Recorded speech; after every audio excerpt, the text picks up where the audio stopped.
In the last episode, Ariel went to the palace and the Empress accused her of being fake. Then the Empress spoke. I'm telling you, Your Imperial Majesty. In fact, the reason I brought these two saintesses together is because I have recognized the impure and unscrupulous problems that exist, as well as the problem of blessing for our baby. The girl from Chiago lowered her eyes down a little. Actually, I didn't expect this to happen at all. I tried not to be agitated and calmed my mind. She continued, it's an unscrupulous matter. Ah, my head. The Empress rested one hand on her forehead and laid back on the bed. Rosé, don't overdo it now and rest. I will investigate the matter. The Emperor spoke to her with a worried face. Sister isn't feeling well due to pregnancy, so may I speak on her behalf? There was a voice intervening in the gap. He was an unfamiliar, yet strangely elusive man. Tell me what happened, Sir Mikhail. If it's Mikhail, it's the same last name as Rosé's before her marriage. So he might be her brother. Alberto Mikhail. And at that moment, the man who struck down the child of the Burglars Guild flashed through my mind. Oh, this punk. Isn't he that bastard? So, they're villain siblings, right? Alberto raised his index finger and pointed at me and shouts. This woman is a fake. At his direct words, the Emperor took a breath in surprise. Sir Mikhail, what blasphemy is this? The Emperor roared. That voice resounded in the Empress room. Saintess, please understand my brother-in-law's faults with kindness. Your Imperial Majesty, Alberto is right. And then the Empress' voice was heard from the bed. When I found out, I was devastated. The new Saintess from Chiago stood beside her without a word, with her head bowed. It is said that there was a maid named Annie who had been taking care of the Saintess until last month, and she went to Alberto and confessed her guilt, saying she would tell the truth while Alberto was thinking about whether the country would turn upside down if the truth was revealed. A real Saintess appeared in Chiago, and only now I was able to announce it. I furrowed my eyebrows at the sudden appearance of Annie's name. So the person inside the temple that the Empress's younger brother had communicated secretly with was Annie. That girl plucked 650 francs a month from Ariel for her weakness as she was a fake Saintess. Alberto spoke. Investigation with the assistance of the High Priest will reveal that Annie received a considerable sum of money from the Saintess each month in exchange for her silence. She's missing and we can't investigate her personally, but she also has a handwritten letter. Alberto took the letter from the inside and unfolded it. The letter, written in round handwriting, said, "It's hard to please a fake Saintess." The Emperor's eyebrows hardened. His gaze slowly turned to me, and said, "What do you think of this story, Saintess?" I closed my mouth and walked over to Alberto, reaching out my hand, spoke. "Would you give me that letter?" Alberto snorted his nose and he continued to speak to the Emperor. His voice reading the letter could be heard nearby. "And if you look at it," she asked how to write a letter of proposal to the Crown Prince and I told her. I write obscene words on purpose and tell her that men like these things, but if she follows them straight away, you can tell that she's a vulgar and stupid woman. This is absolutely absurd for a Saintess to do. Ah, maybe that's why she wrote such an absurd letter. My head was pounding at the newly revealed truth. At that, the Emperor looked at Kyle and asked, "A letter of proposal, what does that mean?" Kyle answered, "It's something that I don't know. The person who created the existence of me is Kyle, so you shouldn't ask him." I shook my head inwardly. Alberto said, biting his tongue, "Your Imperial Majesty, it's not written in this letter, but Annie once said something like this. The Crown Prince knows that she's a fake Saintess. Wouldn't that mean that he was clearly an accomplice? Besides, if she's even proposing, they're in a normal relationship." "Oh, Alberto," and Rosé's tired voice could be heard from the bed like a well-written script. "When you talked to me, there was no such thing. How could the Crown Prince be involved in this? Her Imperial Majesty, please calm down." And the gentle voice of a Chiago Saintess. The Emperor's face was as hard as a stone statue, and doubts about me, who had been listening without a word, slowly filled his eyes. Alberto spoke. "Why is there no answer? Saintess. A thorn-like air was entwining my neck, forcing me to confess something. My head went cold and I thought of the best option I could make at this moment. Then the Crown Prince spoke. Sir Mikhail, can you take responsibility for the nonsensical story that came out of your mouth with your life? At Kyle's murderous eyes, Alberto staggered backwards and appealed to the Emperor. And spoke. The Crown Prince is threatening me. Kyle looked at him with contempt and turned his gaze to the Emperor. Your Imperial Majesty. And when Kyle finally spoke his words in a low voice to protect me, I arranged everything I had to do from now on. And I opened my mouth. It's just a maid and whatnot. With a delusional letter or something. Are you trying to make me a fake saintess? Are you accusing me? Alberto's narrowed eyebrows were troubled. Even a real saintess has appeared, but she's still pretending. I ask.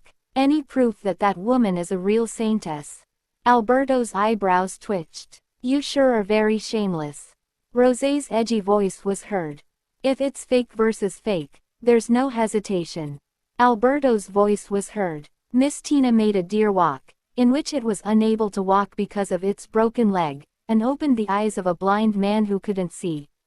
A lot of people in Chiago saw it. I spoke. Bring the Imperial pharmacists. It will help us distinguish between fake saintesses. I will do as the saintess says. The Emperor readily accepted my offer. Alberto spoke. But, Your Imperial Majesty, if she had made a move in advance. Are you saying that the Imperial Palace is so weak that she can make a move from outside? Why are you so opposed to it when you haven't even proposed a way? Sir. At the Emperor's words, Alberto was forced to take a step back. Ariel. At Kyle's low voice sounded like a whisper. What are you going to do? I turned my head slightly to look at him and smiled faintly. Look carefully from now on. I'll turn it over for sure. A chat window flashed in front of my eyes. The god of art, Mond, criticizes Mikhail's face. The god of benevolence, Oman, caresses the handle of the lash. The god of destruction, Seal, is growling. After a while, 4 Imperial pharmacists entered. Pharmacists have no power, but they will be adept at all kinds of herbs and plants in the world. Emperor asked to draw the curtain. Then Ariel opened the package and held it. It was a white rotunia with roots. The pharmacist's eyes widened. It's rare to see a beautiful white rose. I think pharmacists know what this is. And in my eyes I see the delicate light of the flower. A flower gives off light. What kind of craft is that? Alberto stopped me, but the pharmacists all agreed with my answer. She continued. White rotunia is a flower that shows its light to those who have holy and divine power. It's a little known fact, but pharmacists will know. Alberto looked dissatisfied, yet he couldn't deny the fact. She continued. And the saintess from Chiago, Miss Tina, if you really have holy power, you will see it in your eyes. To my words, she replied with subtle wobbly eyes. Reply. Of course. I knew it. She took my bait. I came to one conclusion about them. There is a high probability that even the saintess named Tina is also fake. Although she may not have holy power, she must be a woman with a degree of divine power. It's also pretty strong, so it would have been possible to heal. First of all, she wasn't Camilla, the real saintess in the original story. I wondered if it had changed to something from another area, but her appearance was different from the platinum-haired Camilla. Ariel then spoke. Pharmacists, grind this flower well into tea, and also prepare a white sand flower, which is said to have the worst poison in the Empire. I could see Kyle's eyebrows hardening at my words. The white sand flower was a plant that looked like a white rose, and it was a rare plant with a venomous poison in its petals. If you grind the two of them, you probably won't be able to tell which one is the rotunia. I continued speaking calmly, indifferently. Rotunia is a mysterious flower, and if you're a saintess, you can tell which tea is rotunia. It's a very simple test. Saintess. The Emperor opened his mouth. Then you can tell a fake saintess by choosing rotunia tea. No, I laughed softly. That's not enough. Shouldn't you have the courage to drink and die if you pick the wrong tea? Then the results will be certain. I could see the face of the saintess from Chiago hardening at my words. If it is revealed that I'm a fake saintess, both the crown prince and the high priest will suffer a devastating blow. Then, on the contrary, this time, even if the empress sets up a fake saintess, she won't have anyone in a position to question her. This is the procedure for verifying the power of the Holy Sphere, as long as the documents are decorated appropriately, just like Rayhousey did to Ariel. This girl from Chiago seems to have the power, so she'll do a better job of the fake saintess role than me. But I'm not the real Ariel. Ariel opened her mouth and spoke. Is the Empress' opinion the same? The tip of Rosé's thin eyebrows wiggled. No matter what the Empress had prepared, I wasn't afraid. Are you sure that woman is a real saintess? Your Imperial Majesty the Empress. I would like to reveal the truth to the Empress, who is devoting her efforts to uncovering the fake saintess even during her pregnancy. But if it interferes with prenatal education, there is nothing I can do about it. Her eyebrows twitched at my words. Then the Empress spoke. Your Imperial Majesty, you can do that, because there is nothing more harmful to prenatal education than a dizzying state of affairs. At the words of the Empress, the Emperor nodded his head. Then the Emperor spoke. Pharmacists, as the Saintess says, prepare 2 teas with no mistakes, and go out so as not to give a signal by any chance. The positions of the 2 cups of tea will be chosen by Sir Mikhail, and the 2 Saintesses will have to cover their noses with a cloth and choose which one is Rotunia with only their eyes. Then I saw Tina. She had an anxious expression on her face, but she didn't seem to be shaken by believing in herself with power. I could see Tina's eyes fluttering sharply. I said to her calmly, I'll give you a choice. Choose first. After looking at the 2 cups of tea with her pale face for a long time, she looked at the Emperor and said, It's a conspiracy. Both cups don't contain Rotunia. Neither of the cups of tea shines. At those words, the Emperor hardened his eyebrows. And I opened my mouth and hung up. That's strange. You're sure you have the power, right? It shines like this to my eyes. Her eyes shook at my voice. Then she shouted, What kind of trick is this? At my words, Tina lost her reason and became very angry.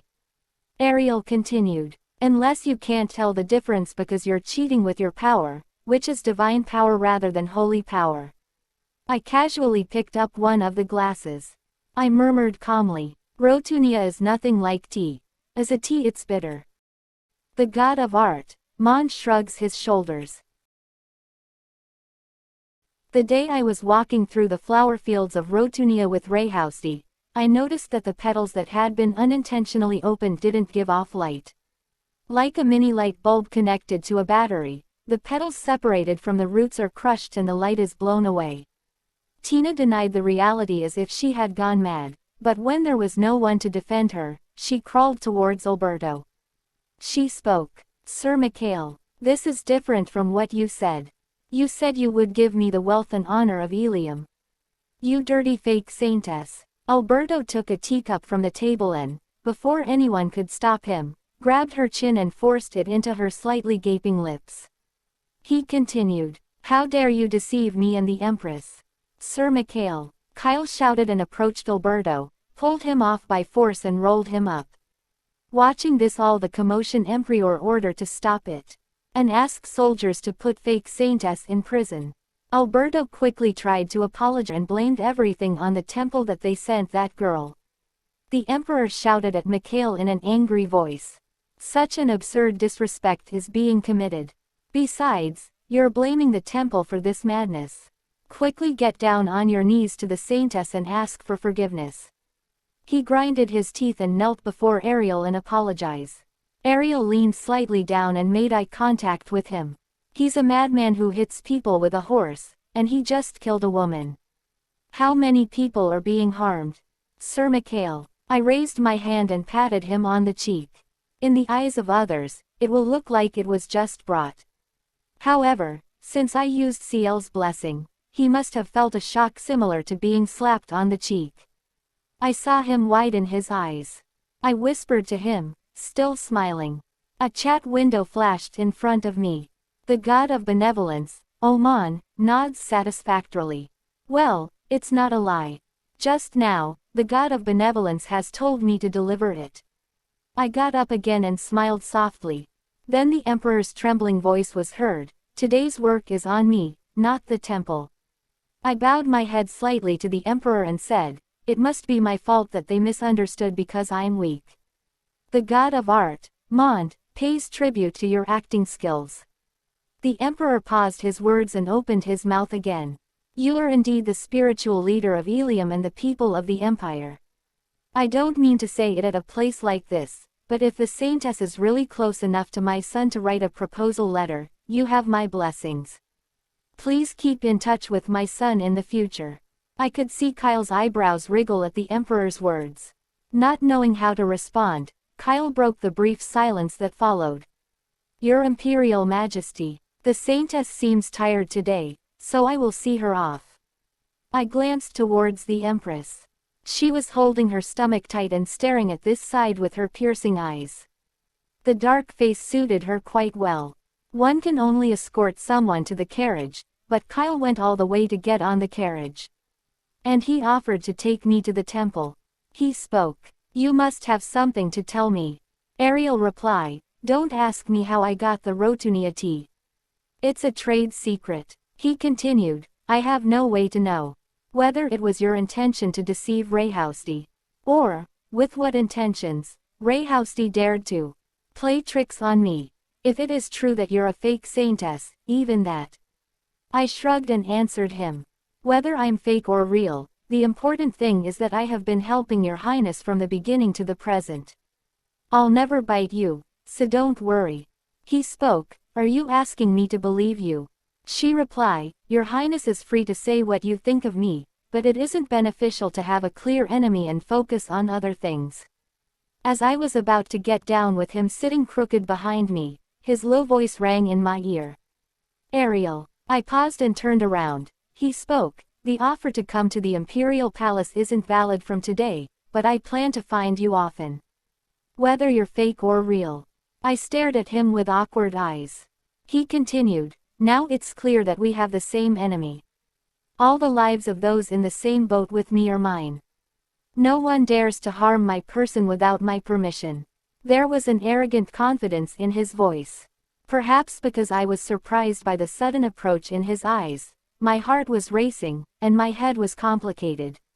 I said, avoiding my gaze, and spoke, even if your highness doesn't protect me, I can protect my body well. So you don't have to worry about it. He said, you know it's too late to draw a line. Besides, do you know that attitude excites me even more? I'll visit the temple soon. I avoided his gaze and kept my mouth shut.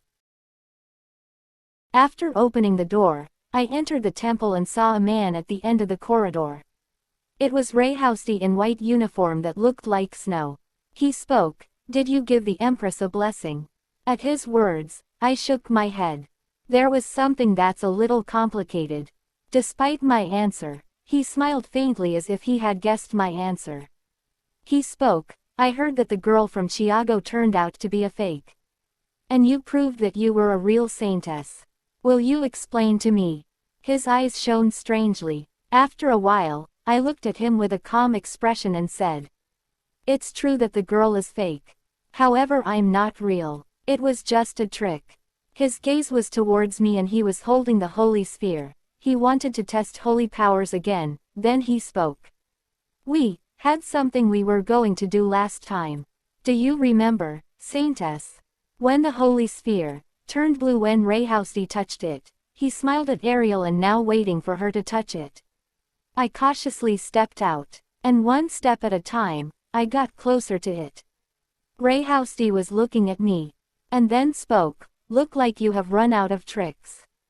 I quietly raised my hand, and before touching the holy sphere, I looked back at him and asked, do you think I'm a saintess? His eyebrows moved slightly. I stretched out my hand further and placed it on the holy sphere. No power was detected. Then he spoke, look like you really don't have any holy powers. With a calm expression on my face, I removed my hand from the holy sphere. Even though my body was still stiff with tension, the window in front of me was still glimmering. You purchased the holy relic, pendant of sealing. Although I failed to sell the white rotunia, I was able to purchase the holy relic, pendant of sealing, at the shop, having received a gift including gold coins from the emperor. When worn, it seals abilities such as holy power, divine power, and mana within the body. And with a certain probability, it cancels out external attacks of holy power, divine power, or mana. Inside, there was sealing holy stone and sealing magic stone, which can be used separately. The price of this holy relic, which was supposed to be used when sealing the final demon king, was really evil, but I had no choice. It was unfair to spend a lot of blood and sweat to prevent a major twist of the original story, though. I wore the pendant as soon as I bought it. I said, "Is it confirmed now?" Rayhousty stared at me without answering my words. I bowed my head slightly to greet him and turned around. Then his voice was heard. "In the Imperial Palace. Did you meet Prince Kyle?" I stopped and answered without looking back at him. "Yes." He replied, "Are you thinking of going to him?" I paused for a moment and then looked back at him. And spoke, "I think it's a little too much for me. But thank you for your kindness every time." I decided to express it openly to him. A long silence passed between us, and Rayhousty opened his mouth. "I thought it couldn't be. Because Ariel is just a fake saintess. It doesn't matter if you leave the temple." A heavy feeling weighed down on me. But since when was it? It felt unpleasant. The moment I heard that voice, I froze. I'm talking about myself. It was a body that only responded to prayers to the gods. Then chat window open. The god of benevolence, Oman, is satisfied with his habit. The god of art, Mond, rejoices in his prayers. I paused at the strange thought that came to my mind. But my thoughts stopped at his next words. "It's crazy, but I thought you might be one of the two. It's either the gods, or the saintess. But that can't be true. You, who used to be a fake saintess, suddenly became real." He lifted his hand and shook his head with a bitter smile.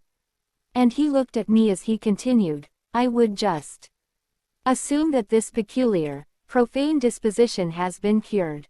Ariel was too stunned to speak. My favorite scene in The Return of the Saintess Camilla was when Rayhousty kissed Camilla's foot, who was sleeping exhausted. With a presence like a goddess, he couldn't even get close to his beloved, but his pure and sorrowful heart, approaching her feet and kissing her. I liked that part quite a bit. Even though he has the face of an obsessive, exhausted man now, I never doubted that he could change. I rotated my brain to find the right word and spoke. "The balloon effect caused by the craving for a real saintess is something like this. As you suppressed my cravings, you burst into the wrong place." At my words, Rayhousty moved his eyebrows. Ariel continued, "When the real saintess appears, you will fall in love so much that you will completely forget about me. I'm not special at all."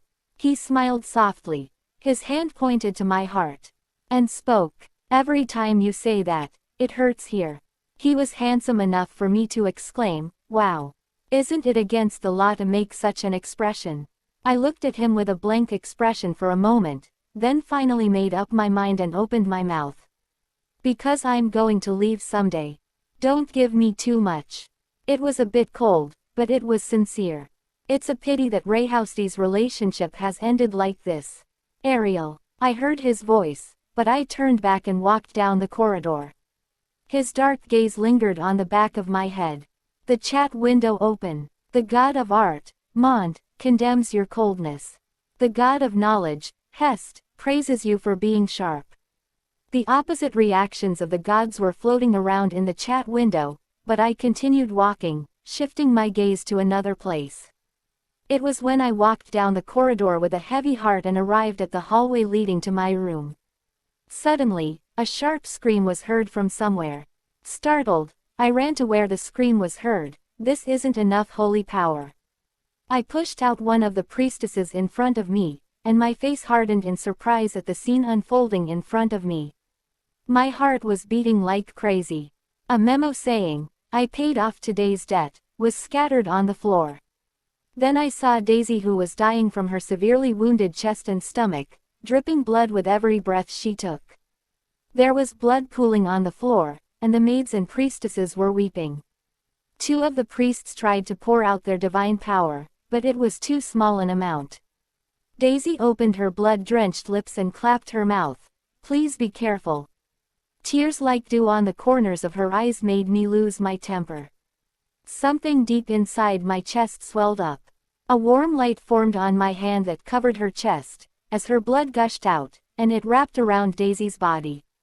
Her words, "Even so, I still want to be with the Saintess." Her words, which she said with her eyes shining, lingered in my ears. Perhaps I really thought of this kid as my real sister. Seeing her messed up looks so painful that my heart was ripped apart. Without hesitation, I took off the pendant and placed my hand on Daisy's chest. At this moment, any kind of thoughts couldn't stop me. It hurts. It was an unforgettable pain. You have to live, Daisy. Just as you chose me, I also chose you. Daisy's body, which had been cold, had regained some warmth, but it was still not enough. I concentrated more divine power on my hands.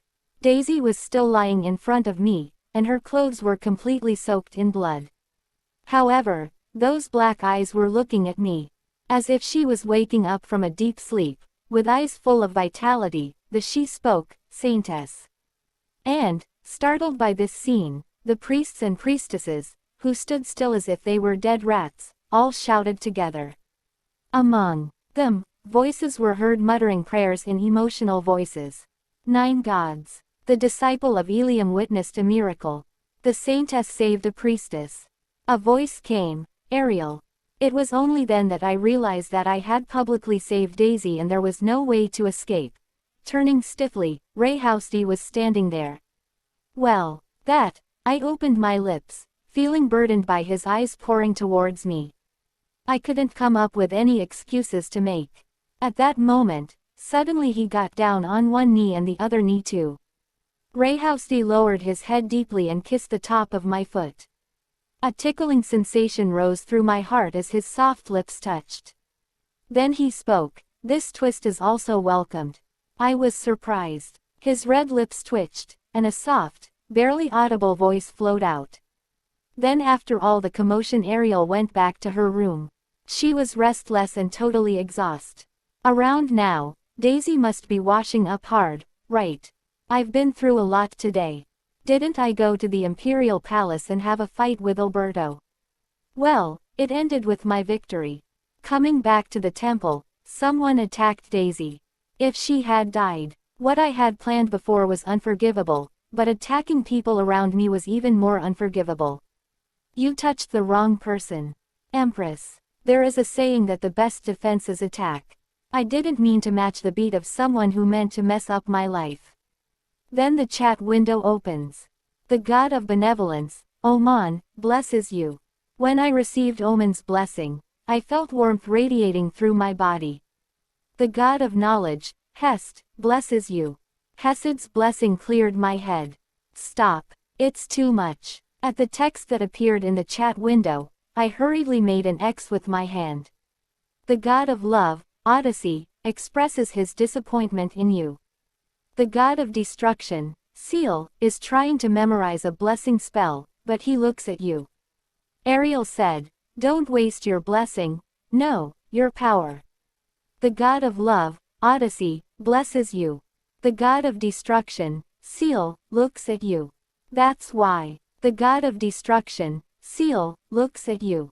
All right, do it. The god of destruction, Seal, blesses you. In my body, there was a tiger energy that wasn't suitable for the rest of the night that had finally come.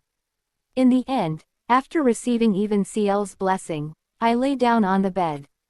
While thinking of non-nutritive things such as, if I have a bad dream while sleeping, my bed might break.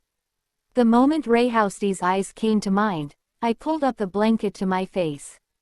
Now that Chiago's fake has been revealed with this hand, and I have proven my power in front of everyone. What will happen to me?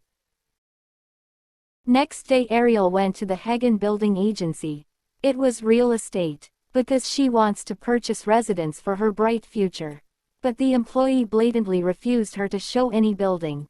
He gave an excuse: "We don't deal with clients who live below District 10. You need to leave." A rich lady who was also present there spoke: "After all, I don't even think those districts have real buildings."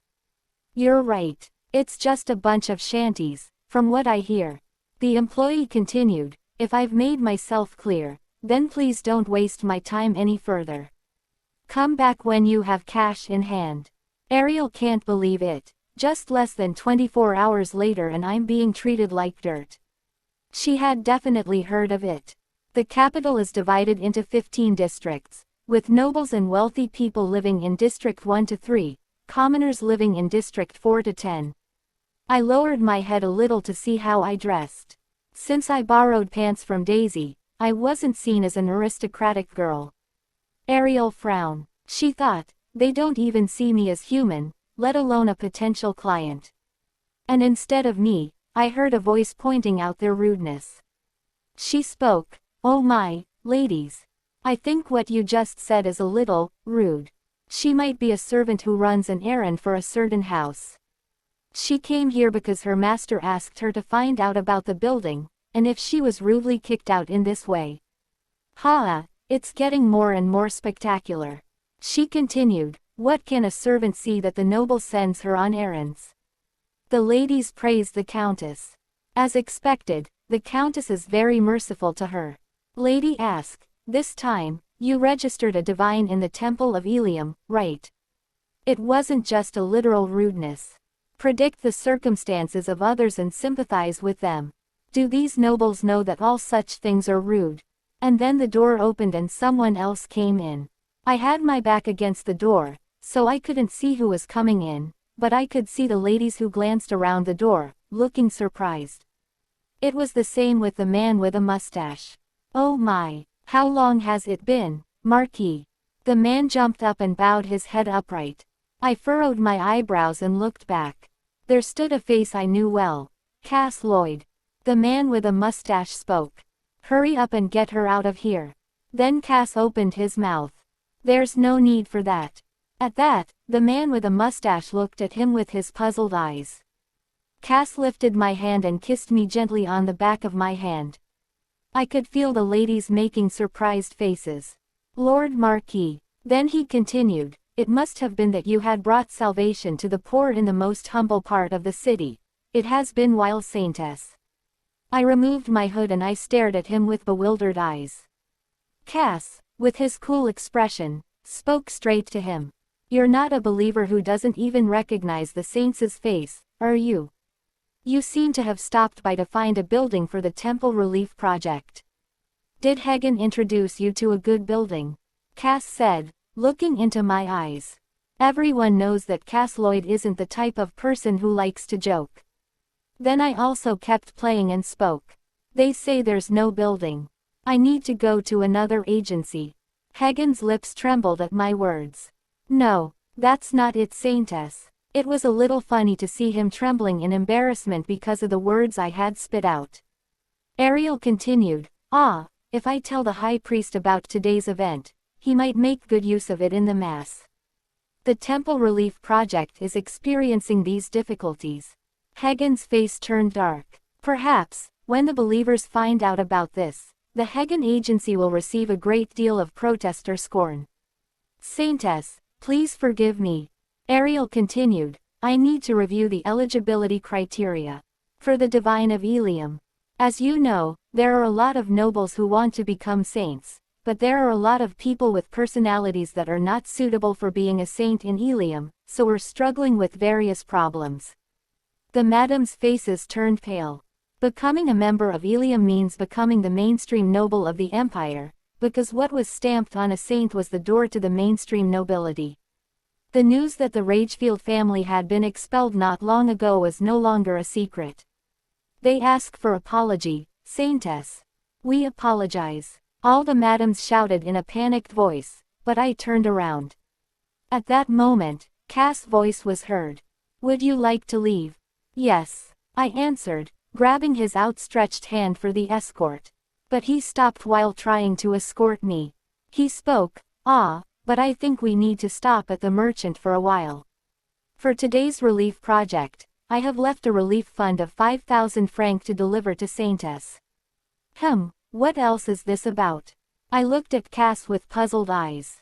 A faint smile could be seen on his lips. Then I heard Hagen's voice from behind. Saintess, I will give it to you now. Me too, wait a minute. Saintess, I will donate for my family as well. Hagen and the madams were rummaging through their bags. Cass, perhaps. Please take it. It's a small, sincere thing, but please. And they brought me more than 5,000 francs. This is what it meant to say, if you're going to sympathize, give it to me with money, and I pretended to be worried while holding back the smile that popped out around my mouth. Please use it for the relief project and may Ilium forget our blasphemy. As soon as they left the store, the unexpected collection made my dark mood well up. Ariel spoke. Hagen seemed to be looking forward to the temple relief project. Cass raised the corner of his lips and spoke to me. Yes, the Saintess didn't say that you would entrust the business to him. And it's the money that you got by poking out my feet, so you don't have to worry about it. Well, if the Marquis said so, I said with a smile. In any case, this money was to be spent on self-help, anyway. It's embarrassing to take it all by myself. Can I give you 10% of it? Cass chuckled and gave a cool grin. It's fine. Perhaps it was no coincidence that he stopped by the Hagen agency. I asked, but since when have you been watching me?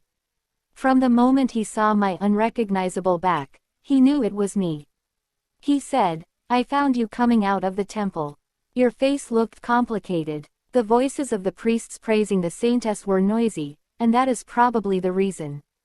I reply, you heard the news. A slight smile crept across Cass' lips. Very intense power. The priests must be excited because they witnessed such a pure strength that can't be compared with divine power. Then it must have been that the Saintess healed my blue wing as well. Cass said with a smirk. But at the time, I said no, so he had nothing to say. I guessed a little. He turned his gaze to look at the others and continued.